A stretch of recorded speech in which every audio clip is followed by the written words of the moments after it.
processuale. Kush janë ekspertët që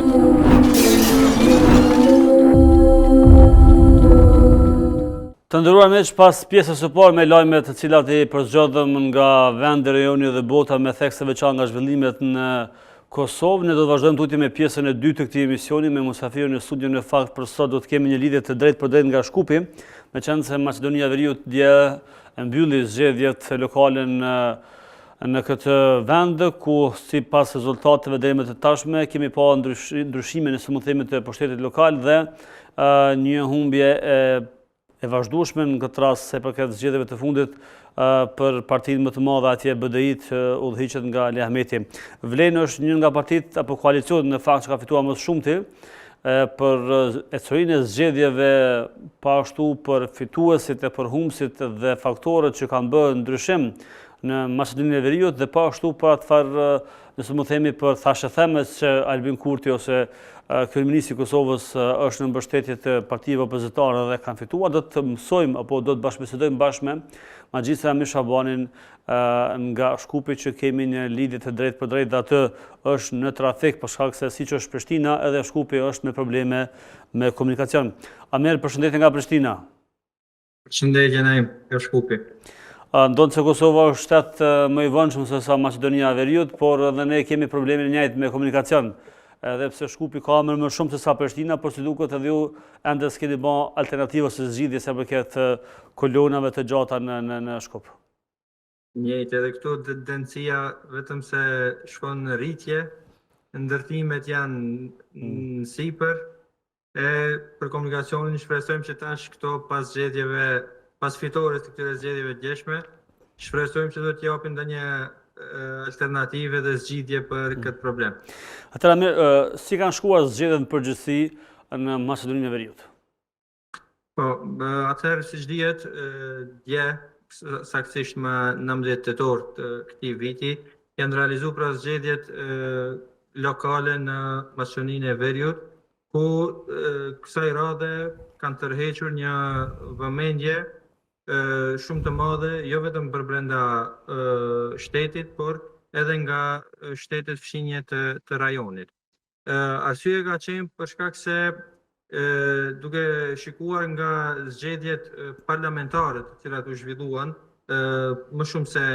tani më një vit e gjys, BDI-ja apo siç njihej në atë kohë Fronti Evropian i prirur nga BDI-ja do të pësoj një humbje dhe pas 20 viteve do të u pozicionuan në opozit të kuvendit. Ndërsa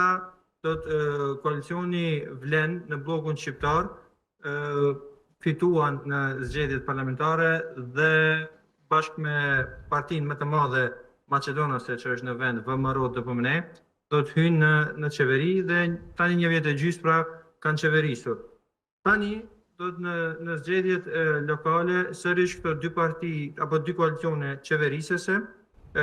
kanë korrur fitore në sa i përket zgjedhjeve lokale. Interesantja ka qenë në disa prej komunave shqiptare, kryesisht në komunën e Çajirit, ku do të ka më së shumti pra popullat shqiptare, si edhe në Tetov. Dhe do të kanë qenë dy kandidat, do të oponent dhe figura eminente të politikës së Maqedonisë së Veriut, flas për tani fituesin e zgjedhjeve në komunën e Çajirit, zotëri Izzet Mexhiti, dhe kundër kandidati i tij i cili humbi, pra doktori Bujar Osmani, dhe ka qenë një ndeshje politike them interesante dhe kanë ngjallur interes të përditshëm dhe të pakt kanë qenë ata që janë bezdisur nga kjo garë apo nga kjo kampanjë parazgjedhore që ka shkuar, për shkak se ndeshja, siç quhet ndoshta edhe në terminologjinë e futbollit, El Clasico. Edhe kjo ka qenë tek ne në këtë lloj niveli, prandaj edhe vëmendja çdo ditë ka qenë e kushtuar tek ta. Mirë po, ja që fitoria do të i mbetet Vlenit në nivel republikan sa i përket komunave që i kanë fituar. Deri tani zyrtarisht thuhet se janë diku 9 komuna që do të qeverisin nga Vleni dhe 4 apo 5 nga Aleanca Kombëtare për Integrim, e cila pra prihet nga BDI. Mund të kuptojmë që BDI-ja ka pasur disfat në këtë zgjedhje, është humbsi i madh apo humbsi kryesor, apo mund të themi që nuk është edhe aq humbje e madhe nëse i referohemi shifrave të komunave që udhëheq? Shikoni, unë mendoj se është humbsi kryesor për faktin se, them, krahasuar me zgjedhjet parlamentare, ato kanë tërhequr vota duke qenë një kombinatorik me 9 parti të etnive të ndryshme. Do të kanë futur në koalicion parti rome, parti turke, bosnjake etj. Që është legjitime, mirë po nuk mund të thiren se do të kanë marrë vota të pastra shqiptare. Ndërsa sa i përket Vlenit ka marrë 107.000 vota shqiptare, të flas për zgjedhjet parlamentare, dhe tani në këto zgjedhje lokale ka pësuar një humbje drastike që edhe ata vetë nuk e kanë pritur. Madje, them sinqerisht, edhe unë vetë nuk e kam pritur në Çajir se do të postojnë kaq humbje të madhe. Kam menduar se do të jetë shumë e përafërt ose se do të jetë në barotazh. Por se do të fitohet që në raundin e parë Çajiri, do të them drejtën kam qenë pak skeptik, pasi që ndoshta disa prej neve këtu edhe favorizojmë zotrin Mexhitin, mirë po shikuar jo në aspekte emocionale, por me fakte dhe se si mund të jetë ngjarja apo mbas fushatave që janë realizuar. Megjithatë, zotri Mexhiti ka me mjeshtrinë e tij i arriti që ta fiton pra Çajirin që në raundin e parë dhe duhet ta konsiderojmë si vlerë demokratike pranimin nga ana e Bujar Osmanit dhe siç ja uroj pra publikisht fitoren zotri Mexhiti, që konsiderohet një vlerë e mirë, pasi që mes tjerash ata janë miq, kanë qenë student, kolege kështu me radhë. Mirë po ajo zëri i fundit apo vula e fundit, pra është ajo se çka përgjith populli në këto lloj zgjedhjesh. Është një mesazh që shqiptarët e bashkuar mund të udhëheqin Maqedoninë e Veriut dhe shqiptarët e përçam dhe të ndam japin mundësinë pastaj partive maqedonase që të udhëheqin edhe në nivelin qendror dhe në nivelin lokal ku janë shumica ku mund të bëjnë kësi lloj pazare edhe me minoritetet e tjera. BDI-ja ka qenë ajo më e bashkuara shikuar që nga viti 2002, pra konkretisht pas luftës të brendshme në Maqedoni, dhe atëherë pra me hyrjen në kuvend, ka qenë njëra prej partive më të mëdha dhe që ka zgjeruar pra ndikimin e saj në territorin shqiptar, duke filluar nga Kumanova deri në Struk, ka qenë më ndikuesja dhe Ali Ahmeti ka qenë lideri pra i parë për shqiptarët e Maqedonisë së Veriut. Megjithatë, turbulencat politike që kanë ngjarë përbrenda atyre viteve, madje skandalet dhe do të thoja degradimet e shqiptarëve që kanë qenë për vite me radhë, e ka sjell Ali Ahmetin dhe BDI-n në një gjendje ku do të pason pra disfata të kësaj natyre, siç ka pësuar dje dhe para një vite e gjys. Ai do të ndoshta ju me siguri keni dëgjuar, kanë qenë rasti monstra, kanë qenë raste të montuara të ndryshme politike, është publikuar këtu nga Akademia e Shkencave një enciklopedi e Maqedonasve dhe historisë maqedonase, ku janë thyer tekstualisht shqiptarët dhe me gjitha këto skandale ata kanë planuar të qëndrojnë në qeveri. Dhe qëndrimi i tyre në qeveri nuk ka qenë ndonjë rezultat se po mos jenë në qeveri, pra do të shuhet qeverisja në Maqedoninë e Veriut. Mirë po, kanë qenë për shkak se komoditetin që e kanë gjetur aty, nuk do të mundeshin ta pranonin faktin se mund të rinë në opozitë. Sikur nuk e pranojnë tani 1 vjet e gjys faktin se janë në opozitë. Pasi që 20 vite kanë qeverisur me të 2 partitë më të mëdha maqedonase në vend, si LSDM, ashtu edhe VMRO. Mos harrojmë se vitet e kaluara, apo kur ishte kriza politike në Maqedoni diku para 10 viteve, me kryeministrin Nikola Gruevski, BDI-a ishte ajo që vazhdimisht qëndronte pra në qeveri, madje edhe sot e kësaj dite i thu Ali Ahmeti i thur lëvdata dhe krenohet për atë periudhë që ka qeverisur me Nikola Gruevski, periudha kur kanë burgosur shqiptarët, nënat shqiptare për raste krejtësisht të montuara. Prandaj ky formacion i tanishëm është një formacion që thot pala shqiptare, thot qeveriset, shërbehet popullit shqiptar, thot nga krerët dhe liderët shqiptar që janë në vend, dhe thot pala maqedonase ka krerët dhe gjithashtu edhe kryeministrin pra Maqedonas, dhe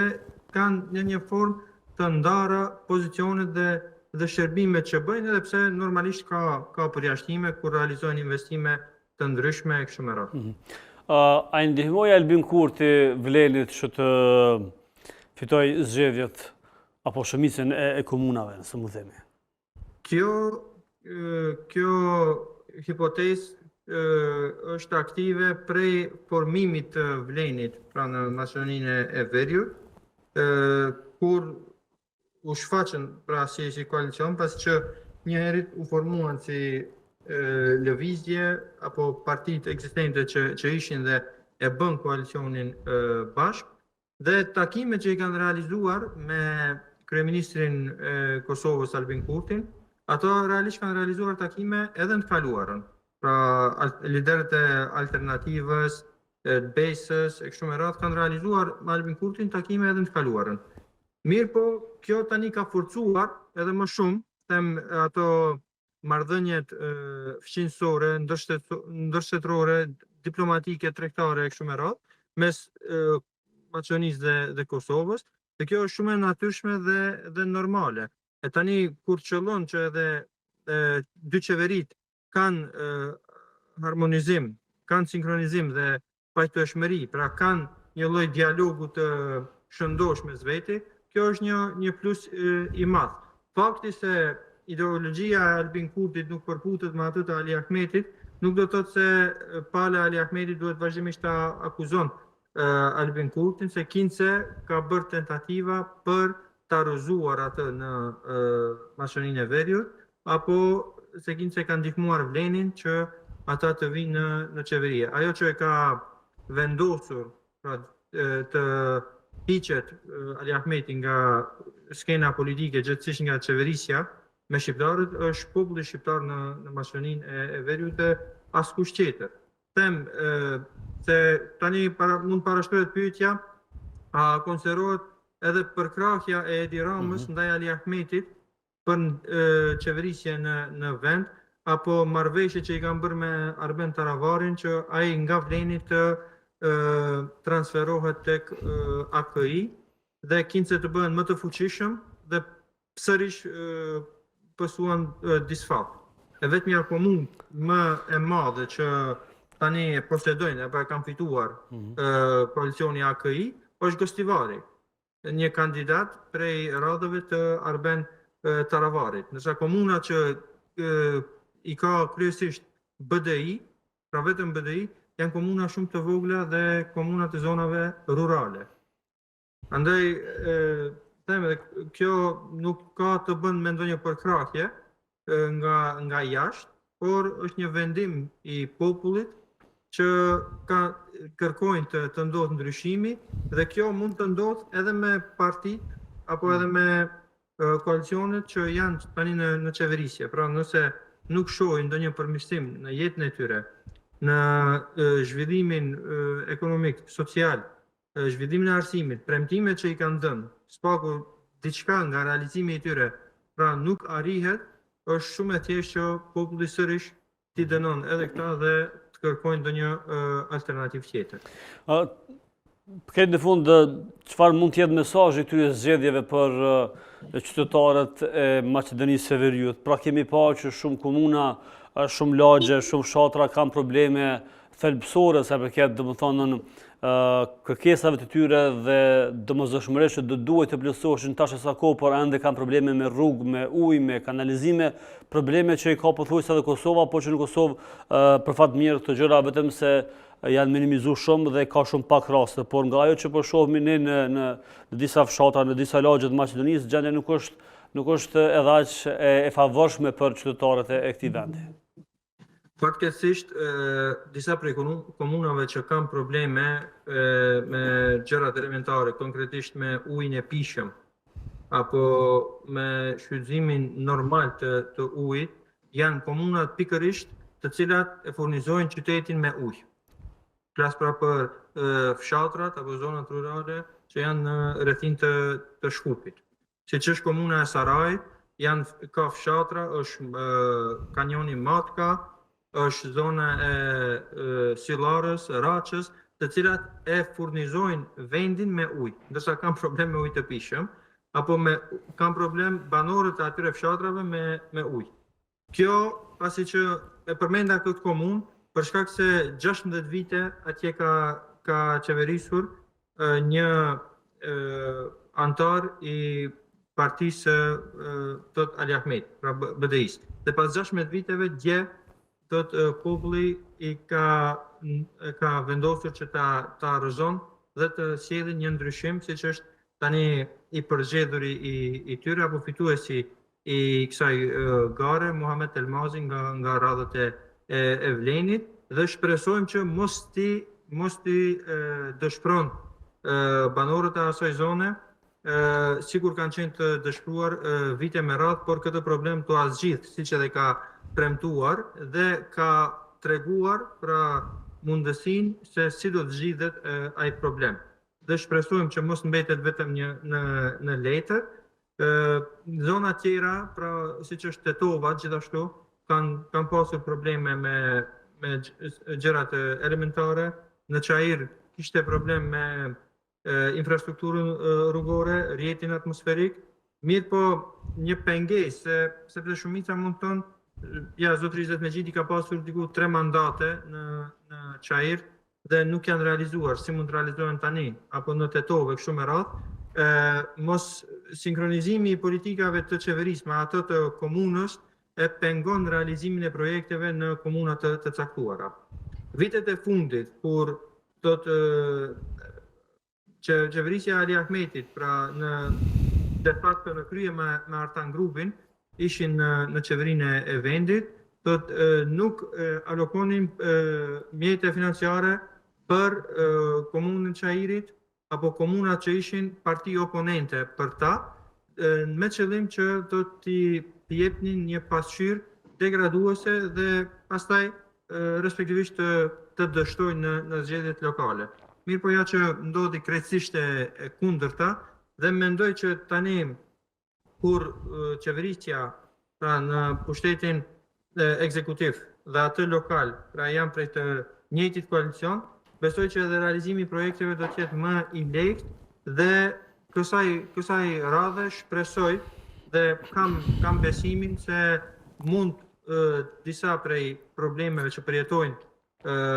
qytetarët në vend të realizohen një herë për gjithmonë. Atëherë nderuar, faleminderit shumë për këtë lidhje të drejtë për drejtë, do të dëgjohemi herë të tjera. Faleminderit juve për mundësinë. Të nderuar miq të RTS, këto është edhe fundi i emisionit 104.1 për sot. Ditën e takohemi nesër dhe atëherë mirëmbëjtje. Kush janë ekspertët që